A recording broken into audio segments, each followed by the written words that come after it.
ಬಾನು ಮುಸ್ತಾಕ್ ಅವ್ರನ್ನ ದಸರಾ ಉದ್ಘಾಟನೆಗೆ ಕರೆದಿರುವಂಥದ್ದೇ ಒಂದು ದೊಡ್ಡ ಸಮಸ್ಯೆ ಆಗೋಗಿದೆ ಬಿ ಜೆ ಪಿಯವರಿಗೆ, ಬಿ ಜೆ ಪಿ ಭಕ್ತರಿಗೆ, ಬಿ ಜೆ ಪಿ ಮುಖಂಡಗಳಿಗೆ, ಬಿ ಜೆ ಪಿ ಲೀಡರ್ಸ್ಗಳಿಗೆ. ಅವ್ರ ವಿರುದ್ಧ ಅಲ್ಲದೇನೆ ಈ ಭಾಗದ ಮಾಜಿ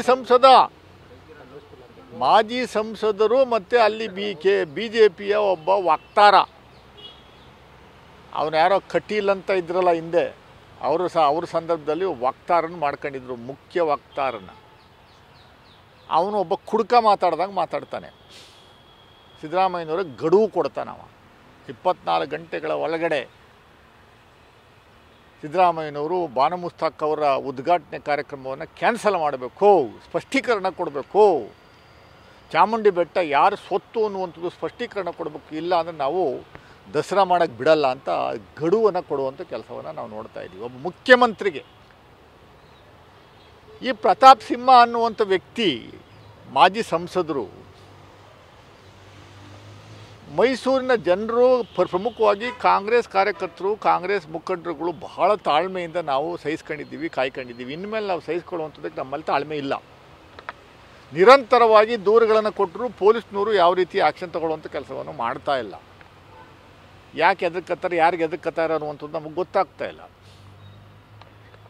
ಬಾನು ಮುಸ್ತಾಕ್ ಅವರ ವಿಚಾರದಲ್ಲಿ ಇದ್ದಕ್ಕಿದ್ದಂಗೆ ಇಂದಿನ ಸಂಸದರು ವಿರೋಧ ವ್ಯಕ್ತಪಡಿಸ್ತಾ ಇರುವಂಥ ಉದ್ದೇಶ ಆದರೂ ಏನು? ನಿಸಾರ್ ಅಹಮದ್ ಅವ್ರನ್ನ ಇನಾಗ್ರೇಟ್ ಮಾಡುವಂಥದ್ದಕ್ಕೆ 2017ರಲ್ಲಿ 21ನೇ ತಾರೀಕು ಸೆಪ್ಟೆಂಬರು 2017 ಚಾಮುಂಡಿ ಬೆಟ್ಟದಲ್ಲಿ ನಿಸಾರ್ ಅಹಮದ್ ಪಕ್ಕದಲ್ಲೇ ನಿಂತಿದ್ದಾರೆ ಇವರು ಪ್ರಾರ್ಥನೆ ಮಾಡುವಾಗ, ಇನಾಗ್ರೇಟ್ ಮಾಡುವಾಗ. ನಿಸಾರ್ ಅಹಮದ್ ಅವರು ಮುಸ್ಲಿಮ್ಸ್ ಅಲ್ವಾ?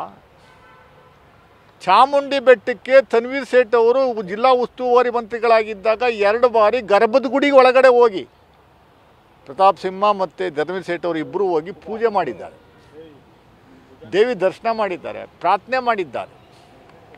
ತನ್ವೀರ್ ಸೇಠ್ ಅವರು ಮುಸ್ಲಿಂ ಅಲ್ವಾ?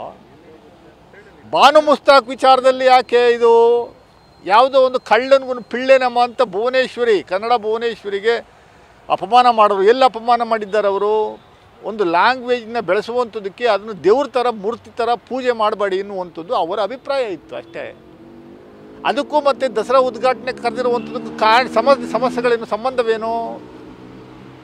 ದಿನನಿತ್ಯ ಕಿಡಿ ಒತ್ಸುವಂಥ ಕೆಲಸವನ್ನು ಈ ಹಿಂದಿನ ಪ್ರತಾಪ್ ಸಿಂಹ ಅವರು ಮಾಡ್ತಾ ಇರುವಂಥ ಸಂಸದರು ಮಾಡ್ತಾ ಇರುವಂಥದ್ದು ನಾಚಿಕೆ ಆಗಬೇಕು.